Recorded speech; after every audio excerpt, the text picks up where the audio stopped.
예술을 가까이 하는 시간, 예가씨.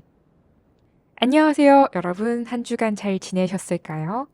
저는 예술을 가까이 하는 시간, 줄여서 예가씨의 최윤아입니다. 오늘은 드디어 이 예가씨의 첫 번째 주제와 함께하는 날인데요.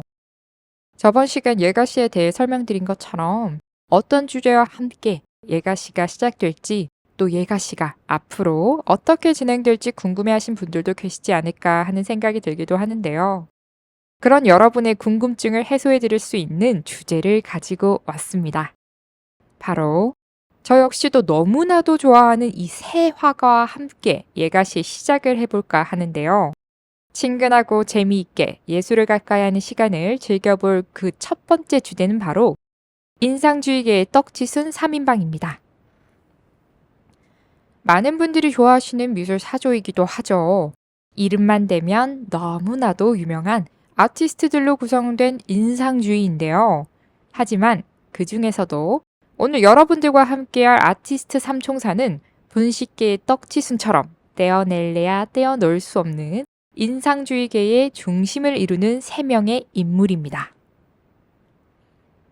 인상주의의 탄생을 함께하고 또 서로에게 너무나도 필요한 존재로서 응원하고 지지하고 또 정까지 나누며 힘든 순간을 서로가 잊기에 이겨내게 된 19세기 다채로웠던 인상주의의 색감처럼 아름답고 눈부시게 존재한 이 3명의 친구를 분식계의 떡튀순과 함께 비교해 보시며 들어보도록 하겠습니다. 오늘 예가씨를 들으시면서 어떤 친구가 이 떡튀순의 각각의 포지션을 담당하고 있을지에 대한 의문도 가져보시면 더욱이 재미있는 예술을 가까이 하는 시간이 되시지 않을까 싶은데요. 과연 떡볶이와 튀김 순대가 어떤 점이 인상주의계의 삼총사와 닮아 있고 또 어떤 점을 통해 우리는 떡튀순과 인상주의를 함께 가까이서 공감하고 나눌 수 있는지 지금부터 그들을 가까이서 알아보시도록 하겠습니다. 여러분 혹시 떡튀순 좋아하시나요? 떡볶이, 튀김, 순대를 예가시처럼 줄여서 말하는 이 떡튀순은 분식계에서는 정말 완벽한 조합이 아닌가 싶습니다. 쫄깃하고 말캉한 식감의 떡에 매콤한 소스를 입은 떡볶이는 참 여러 종류의 소스로도 존재하고 있는데요. 친구들이 모이면 또는 스트레스를 받으면 이 매운맛부터 떠올리게 되시는 분들 계시죠? 저 역시도 뭔가 이 떡볶이는 주기적으로 먹어줘야 한다는 생각이 드는 만큼 대표적인 국민 간식이 아닐까 싶습니다. 게다가 떡볶이에 빠질 수 없는 이 사이드 메뉴가 있죠. 바로 튀김입니다.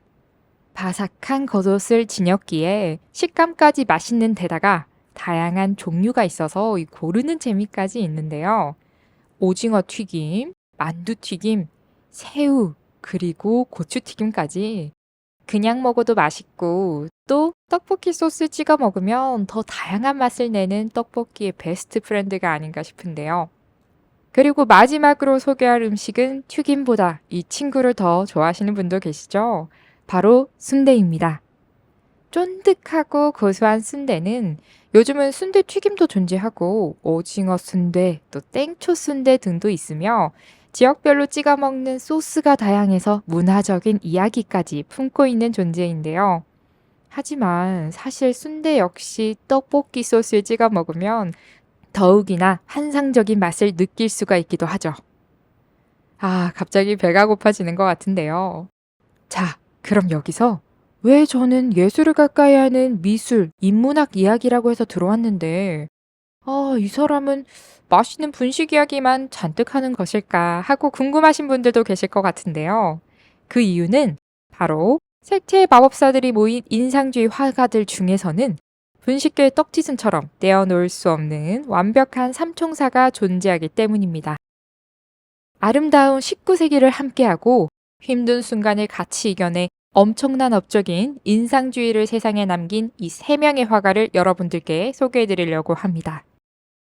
인상주의는 아까도 말씀드렸지만 정말 많은 사람들이 좋아하는 미술 사조 중 하나입니다. 다양한 색감을 가지고 그 시대의 풍경과 모습들을 오늘날의 우리에게까지 전달하고 있는 이 인상주의 화가들인데요. 이런 화가들 중에는 배움의 시작을 함께하고 또 무에서 유의 창조인 인상주의를 더 풍요롭게 만들어내며 예술의 삶까지 함께한 삼총사가 존재합니다. 바로 클로드 모네, 비에르 오기스트 르누아르, 그리고 프레드릭 바지유인데요. 그들은 어떻게 분식계의 삼총사같이 떼어놓을 수 없는 인상주의계의 떡튀순이 된 걸까요? 때는 19세기로 흘러갑니다. 19세기 스위스 예술가인 샤를 글레르는 파리의 한 사립미술교육장을 인수하며 미술 아틀리에 글레르를 열게 됩니다. 이때 인상주의계의 떡튀순 삼총사 역시 각기 다른 유년 시절을 보내고 파리 이 아틀리에 글레르에 모이게 되는데요. 왜 그들은 이 아틀리에 글레르에 모이게 되었을까요?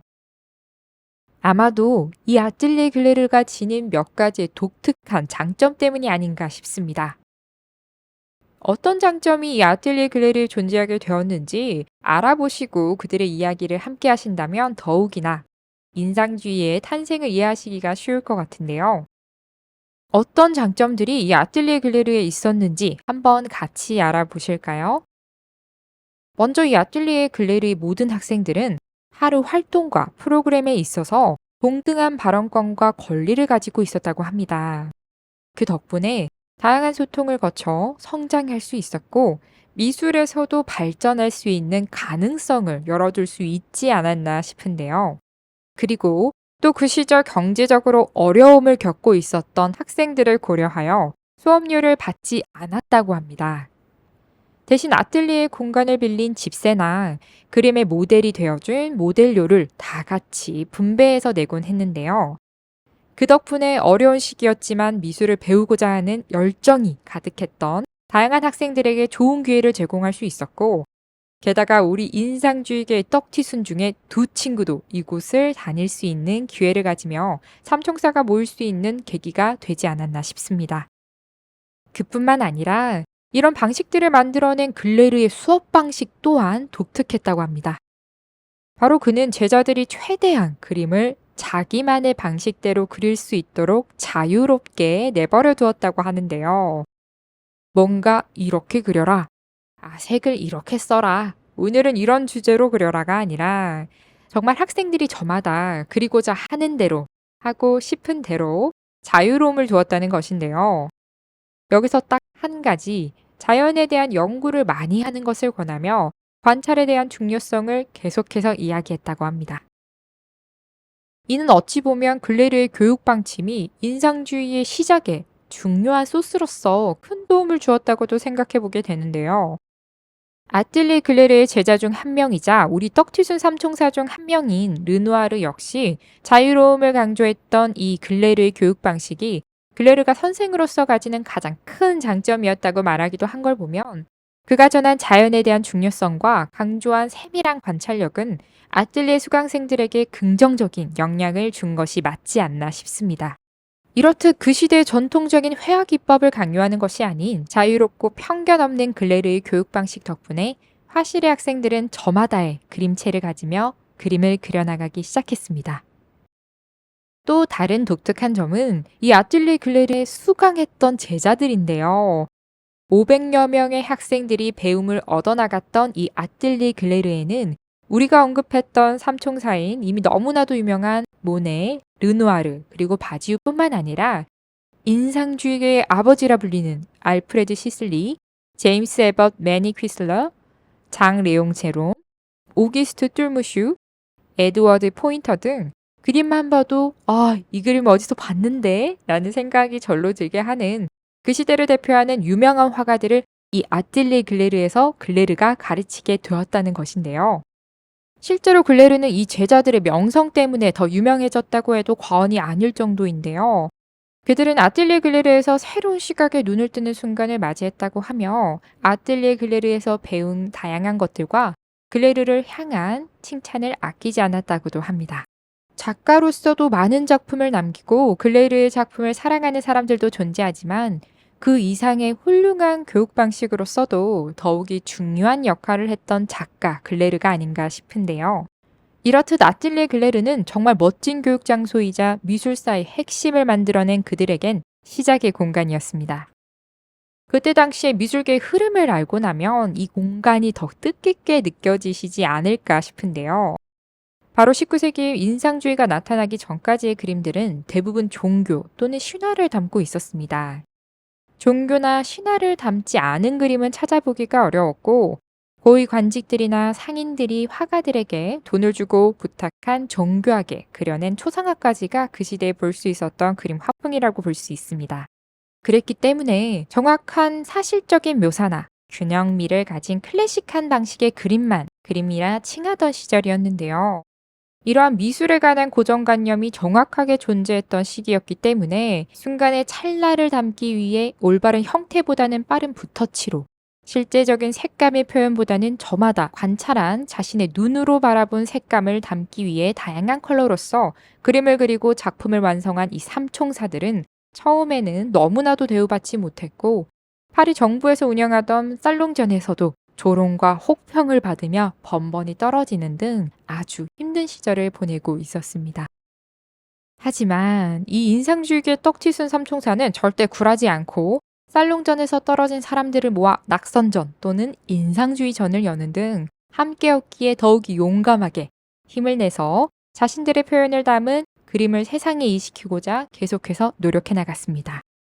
그리고 산업혁명을 계기로 기차와 튜브 물감이 발전하면서 근교를 함께 여행 다니고 또 같은 공간에서 똑같은 풍경을 배경으로 각자 그림을 그리는 등 서로를 리스펙하고 응원하며 우정을 나누는 등 인상주의의 발전 또한 계속해서 함께 나갔는데요. 이때의 시기가 그들에게는 정말 힘들고 어려운 시기였지만 서로가 있었기에, 그들은 친구였기에 이겨내고 그 끝에 위대한 화가로서 우리에게 남아있지 않나 싶은데요. 저는 이 삼총사가 파리 근교를 다니며 똑같은 장소에서 그린 그림도 각자의 스타일이 고스란히 남겨 있어서 너무 좋지만, 사실 제가 가장 애정하는 그림은 그들이 서로의 초상화를 그려준 작품인데요. 그 당시에는 서로가 이와 같은 대작을 남기는 화가로서 성장할 것이란 것을 모르고 그저 서로에 대한 애정으로서 이렇게 그림을 그려준 것이겠지만, 무엇보다도 그들이 작품 안에서 서로를 어떤 시선으로 바라보고 또 기억하고 있는지를 간접적으로나마 느낄 수가 있어서 저는 무엇보다 따스한 작품이라고 여겨지더라고요. 그래서 그들이 서로를 그려준 초상화를 가장 좋아하는 것 같습니다. 자, 여러분, 이때에 제가 첫 번째 썼던 질문 기억나시나요? 여러분들이 생각하시기에는 이 떡튀순 삼총사, 모네, 르누아르, 바지유는 떡볶이, 튀김, 순대 중 각자 어떤 것을 담당하고 있을까요? 과연 너무나도 유명한 클로드 모네가 메인인 떡볶이를 담당하지 않을까? 아니면 따스한 색감과 행복을 그려낸 작가 르누아르가 떡볶이가 아닐까? 라는 생각을 많은 분들께서 하실 것 같은데요. 하지만 사실 이번 첫 번째 주제였던 인상주의계 떡튀순 중에서 제가 가장 강조하고 싶은 화가는 클로드 모네도 어기스트 르누아르도 아닌 바로 프레데릭 바지유입니다. 그래서 메인인 떡볶이를 담당하는 사람은 바로 프레데릭 바지유입니다. 떡튀순에도 떡볶이가 없다면 튀김과 순대가 큰 빛을 발하지는 못하듯, 인상주의계 삼총사 역시도 프레데릭 바지유가 없었다면 클로드 모네와 르누아르가 이같이 크게 빛날 수 있었을까? 라는 생각을 가지게 되기도 할 만큼 바지유는 그들에게 너무나도 좋은 친구이자 버팀목이자 그리고 후원자였습니다. 그럼 지금부터 바지유에 대해서 알아볼까요? 바지유는 가난한 어린 시절과 경제적 어려움을 가진 모네와 르누아르와는 다르게 1841년 프랑스 몽페리에의 부유한 개신교 가정에서 출생하였습니다. 어릴 적부터 미술 애호가들과 가까이 하셨던 부모님 덕분에 그림을 쉽게 접하게 되었고, 관심을 가지며 미술 공부를 하고자 하는 꿈을 가지게 되었는데요. 하지만 이 아들이 의사가 되었으면 하는 희망을 가지셨던 부모님의 의견에 의해 의학 공부를 꼭 병행한다는 조건으로 그림 공부를 허락받게 됩니다. 그렇게 바지유는 의학 공부를 시작했고, 공부를 위해 1862년 파리로 이주하게 되죠. 하지만 계속되는 의사시험 낙방에 좌절하고 결국 그림에 전념하기 시작했는데요. 그렇게 낙방 이후 이 아뜰리에 글레르로 오게 되며 피에르 오기스트 르누아르, 클로드 모네, 알프레드 시슬리 등을 만나 전업 화가로서 인상주의의 그림을 함께하게 됩니다. 바지유는 사실 많은 사람들에게 바지유라는 친구는 어떤 친구였나요? 바지유는 어떤 사람인가요? 라는 질문에 대답을 할 때에도 엿볼 수 있듯이 호탕한 성격을 가진 대인배였으며 부자였던 본인의 상황에 대해 생색을 내거나 우쭐해하지 않았고 그 누구에게나 관대했으며 자신의 작업실과 돈을 항상 가난한 본인의 친구들에게 제공하여 그들이 어려움 속에서도 포기하지 않고 그림을 계속해서 그릴 수 있도록 도와주었다고 합니다. 실제로 모네는 너무나도 심각했던 경제난에 처해 삶을 포기할까라는 생각을 할 만큼 굉장히 괴롭고도 힘든 시절을 보냈다고도 하는데요. 이런 바지유는 모네의 힘든 사정을 너무나도 잘 알고 있었기에 모네의 작품의 가치를 아버지께 보내는 편지에도 설명을 하며 그의 작품을 구매할 수 있는 금액을 얻게 되었고 모네의 작품을 직접 구매까지 했다고 합니다. 게다가 월 50프랑씩 하는 돈도 모네에게 지불하며 그를 돕기 위해서 물신양면으로 노력하였다고 하는데요. 그리고 모네의 작품을 단순히 사들이는 것이 아니라 나는 내가 산 그림의 진가를 그 누구보다 잘 알고 있네. 그래서 자네에게 더 많은 돈을 지불할 만큼 내가 부자가 아니라는 게 이렇게 미안할 수가 없다네. 라는 편지를 쓰는 등 그림에 대한 친구의 가치를 인정해주는 동시에 자존감까지 올려주는 등의 마음을 달래는 이야기를 많이 남겼다고 합니다. 그리고 어릴 때부터 공예 알바를 하며 겨우 생계를 유지해오며 어려운 시절을 보낸 르누아르가 갈 곳이 없다는 사실을 알게 되며 파리의 콩다민가에 큰 아뜰리에를 대여하게 되는데요. 그 이유는 본인도 그림을 그리기 위해서였겠지만 그가 언제든지 와서 그림을 그릴 수 있도록 제공해주기 위함이었다고도 해요. 이는 바지유가 남긴 콩다민가 아뜰리에 그림에서도 그곳의 모습을 엿볼 수 있는데요. 그림 속에 등장하는 인물들은 모두 바지유의 지인들로 구성되어 있는 굉장히 친근하면서도 바지유 성격이 엿보이는 작품이 아닌가 싶습니다. 작품에 등장하는 인물들도 누구인지에 대해서 간략하게 설명을 해드릴까 하는데요. 먼저 왼쪽에 계단 밑에 앉아 있는 사람은 바지유가 너무나도 사랑했던 친구인 르누아르이고요. 그 위에 서 있는 사람은 유명한 저술가이자 소설가이며 평론가로 그리고 이 폴세잔의 친구로서도 알려져 있는 에밀 졸라입니다. 또 오른쪽에 피아노를 치는 사람은 파리시청의 직원이자 아마추어 음악가였던 에드몽 메트로입니다. 그리고 그림 앞에서 이야기를 나누는 가운데 이 세 사람이 보이죠? 이 세 사람은 가장 왼쪽에는 클로드 모네, 그리고 중앙에서 이야기하는 사람은 그림으로써 다양한 작품을 남긴 에드와드 마네입니다. 마지막으로 그림 옆에 서 있는 가장 키가 큰 사람은 바로 본인 자신인 프레데릭 바지유라고 합니다. 프레데릭 바지유는 그때 당시에 마네의 그림을 굉장히 좋아하고 또 존경하는 마음이 가득했기 때문에 이 작품 속에서 본인의 모습을 직접 본인이 그리는 것이 아닌 마네가 그려줄 것을 요청하였다고 하는데요. 그렇게 마네가 마지막으로 바지유의 모습을 그려 넣으며 완성된 콩다민가의 아뜰리의 모습입니다. 그리고 아뜰리의 벽면을 가득 채우고 있는 그림들은 바지유가 그들을 후원하고 또 응원하기 위해 구매한 모네와 르누아르의 그림들과 전시회에서 발견한 그림들 또는 열정을 지닌 화가들의 작품을 아무도 알아보지 않는 아쉬움에 본인이 직접 구매한 그림들이라고 합니다. 바지유는 이렇듯 그림 안에서도 주변 사람들을 어떻게 바라보고 애정했는지 참 온화하게도 그들을 담아낸 작품들이 많았는데요. 이와 같은 그림은 그가 남긴 가족 모임에서도 볼 수 있습니다. 이 그림은 말 그대로 바지유가 본인의 고향으로 내려가 가족 사진을 찍을 수 없으니 모든 가족들이 포함되어 있는 가족 모임에 그림을 그리고 싶어서 가족들에게 부탁을 한 뒤 그림을 그려낸 작품이라고 볼 수 있는데요. 이 중에서 바지유의 아버지는 누구실까요? 그림을 보신 분이나 혹은 그림을 검색해서 찾으신 분들은 아실 텐데요. 바로, 네, 맞습니다. 바주가 본인이 원하는 의대에 진학하지 않고 그림을 그리는 것에 반대를 하였지만, 그럼에도 아들을 사랑하였기에 끊임없는 지원을 아끼지 않았던 바지의 아버지께서는 그림에서도 이 왼쪽에서 조금 떨떠름한 표정으로 정면이 아닌 대각선을 응시하는 정장을 입은 분이 그의 아버지인데요.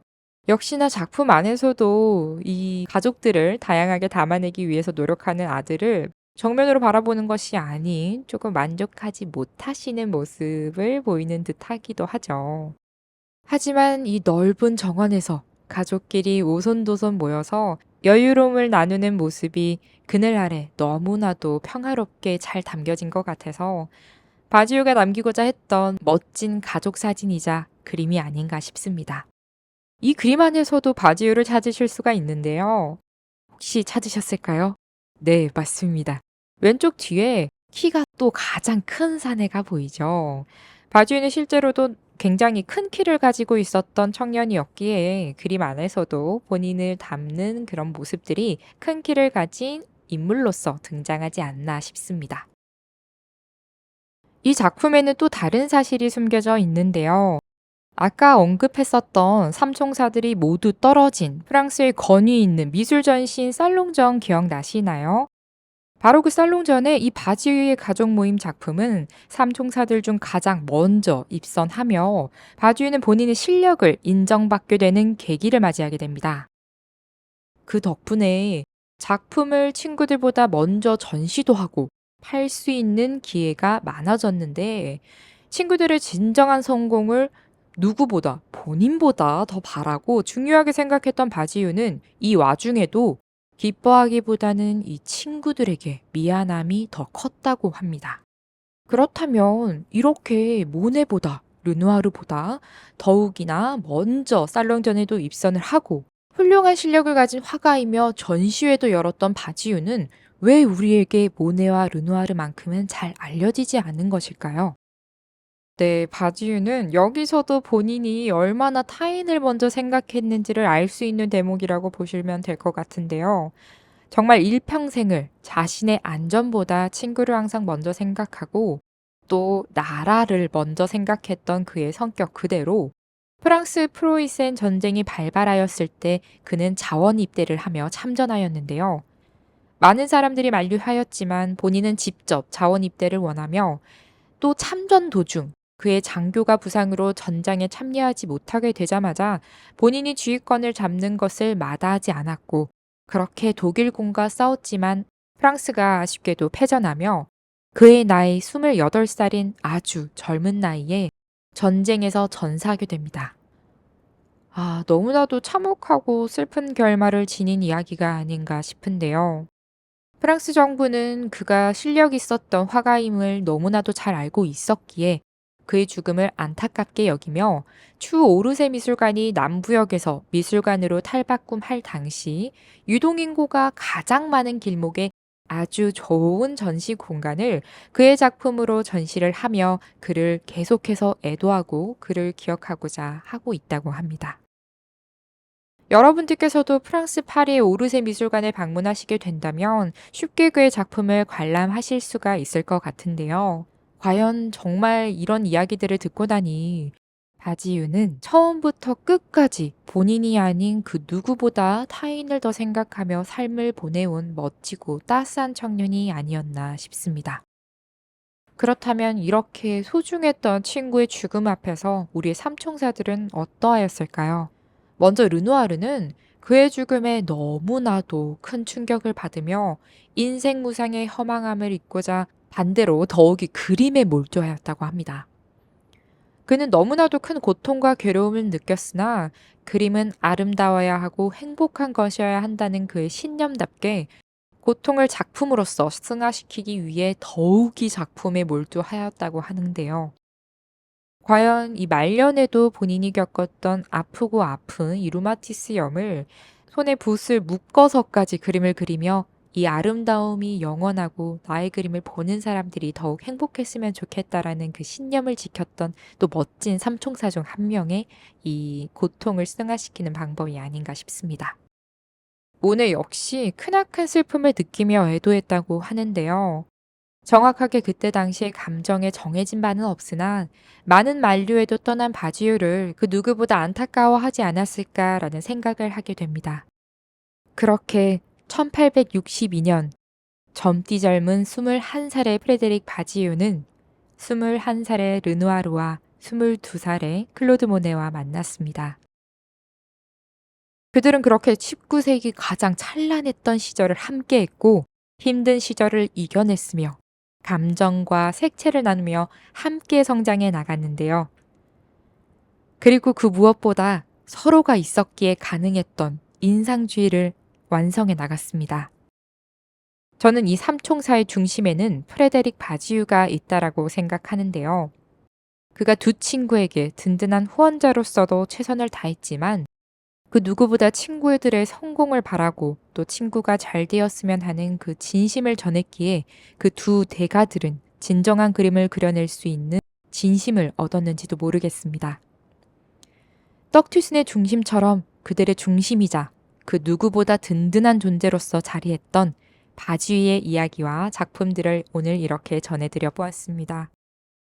이런 바지유의 작품들을 여러분들께서도 감상하시게 된다면 바지유가 대상들을 바라보는 그 따스한 시선과 사람들을 어떠한 마음으로 대하고 또 그려냈는지를 그림으로 간접적으로나마 느낄 수가 있어서 바지유를 만나보지 못하셨던 분들도 그의 포근함을 감상하실 수 있지 않을까 싶습니다. 이 예가시를 들으시는 많은 분들께서 앞으로는 이제 모네와 르누아르 작품을 감상하시면서도 이 바지유를 떠올려 주시면 어떨까 하는 그런 소망도 가져보게 되는데요. 떡튀순의 중심 떡볶이처럼 그들의 중심이자 그 누구보다 든든한 존재로서 자리했던 바지유의 이야기와 작품들을 전해드리며 인상주의계 떡튀순 삼총사를 마무리해보려 합니다. 네, 아름다운 색채의 마법사들의 우정을 이렇게 한번 들어보셨는데요. 오늘은 그중 대표적인 인물 프레데릭 바지유의 삶과 함께 해보았습니다. 모네와 르누아르 역시 너무나도 전하고 싶은 이야기가 많은지라 예술을 가까이 할 수 있는 새로운 주제로서 그들과 또 함께하는 시간을 가져보도록 하겠습니다. 그럼 저희는 다음 시간에 또 새로운 이야기로 예술을 가까이 하는 시간을 찾아뵙겠습니다. 오늘도 잘 들어주셔서 감사합니다.